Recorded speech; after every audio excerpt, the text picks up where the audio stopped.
Right బులెటిన్లో వచ్చేసి breaking news చూస్తున్నాం. జమ్మూ కాశ్మీర్ మరియు హిమాచల్ ప్రదేశ్లలో ఈ నెల 23 నుంచి కురుస్తున్న భారీ హిమపాతం కారణంగా సాధారణ జనజీవనం తీవ్రంగా ప్రభావితమైంది. శ్రీనగర్, గుల్మార్గ్, సోనామార్గ్ మరియు పహల్గం వంటి ప్రాంతాలు 1 నుండి 2.5 అడుగుల మంచుతో నిండిపోయాయి. మంచు కారణంగా జమ్మూ కాశ్మీర్ అలాగే శ్రీనగర్ జాతీయ రహదారి వరుసగా 2 రోజులు కూడా మూతపడింది. శ్రీనగర్ ఎయిర్పోర్ట్ లో రన్వేపై మంచు కురువక పేరుకుపోవడంతో సుమారు 20 విమాన సర్వీసులు రద్దయ్యాయి.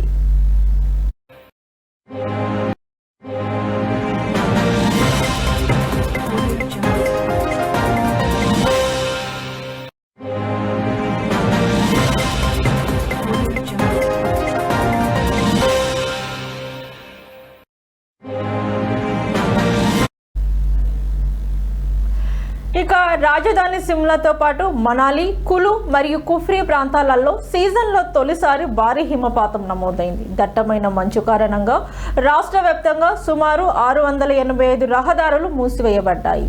లహాల్, స్పితి జిల్లాలకు ఇతర ప్రాంతాలతో సంబంధాలు తెగిపోయాయి. మంచు కురుస్తుండటంతో పర్యాటకులు భారీగా తరలి వస్తున్నారు. సిమ్లా మరియు మనాలి వంటి చోట్ల పర్యాటకులు సందడి పెరిగింది. అయితే రహదారులు మూతపడడంతో వందలాది మంది పర్యాటకులు మనాలిలో చిక్కుకుపోయారు. మంచు కారణంగా విద్యుత్ సరఫరా మరియు మంచినీటి వ్యవస్థకు అంతరాయం కలిగింది.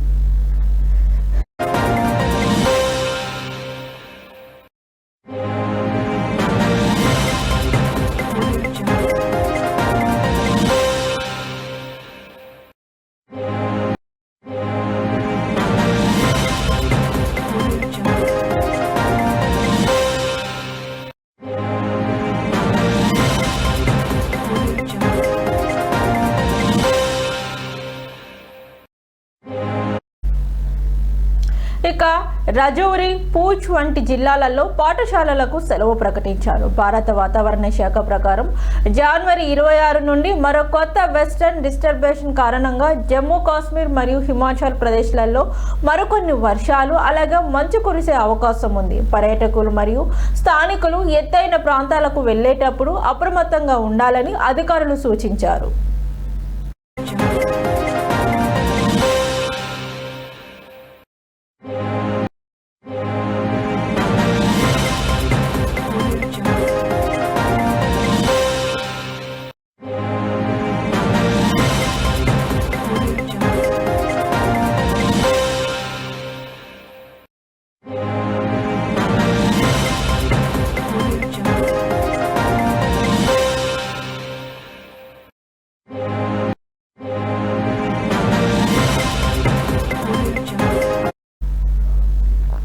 హిమాచల్ ప్రదేశ్లలో ఈ నెల 23 నుంచి కురుస్తున్న భారీ హిమపాతం కారణంగా సాధారణ జనజీవనం తీవ్రంగా ప్రభావితమైంది. శ్రీనగర్, గుల్మార్గ్, సోనామార్గ్ మరియు పహల్గం వంటి ప్రాంతాలు 1 నుండి 2.5 అడుగుల మంచుతో నిండిపోయాయి. మంచు కారణంగా జమ్మూ కాశ్మీర్ శ్రీనగర్ జాతీయ రహదారి వరుసగా 2వ రోజు కూడా మూతపడింది. శ్రీనగర్ ఎయిర్పోర్ట్ లో రన్వేపై మంచు పేరుకుపోవడంతో సుమారు 20 విమాన సర్వీసులు రద్దయ్యాయి. ఇక రాజధాని సిమ్లాతో పాటు మనాలి, కులు మరియు కుఫ్రీ ప్రాంతాలలో సీజన్లో తొలిసారి భారీ హిమపాతం నమోదైంది. దట్టమైన మంచు కారణంగా రాష్ట్ర వ్యాప్తంగా సుమారు 685 రహదారులు మూసివేయబడ్డాయి.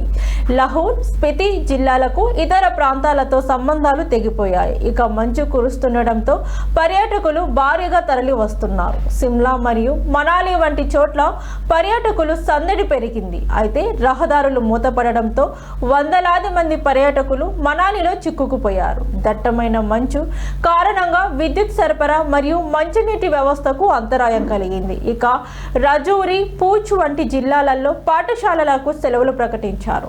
భారత వాతావరణ శాఖ ప్రకారం జనవరి 26 నుండి మరో కొత్త వెస్టర్న్ డిస్టర్బెన్స్ కారణంగా జమ్మూ కాశ్మీర్ మరియు హిమాచల్ ప్రదేశ్లలో మరిన్ని వర్షాలు, మంచు కురిసే అవకాశం ఉంది. పర్యాటకులు మరియు స్థానికులు ఎత్తైన ప్రాంతాలకు వెళ్లేటప్పుడు అప్రమత్తంగా ఉండాలని అధికారులు సూచించారు.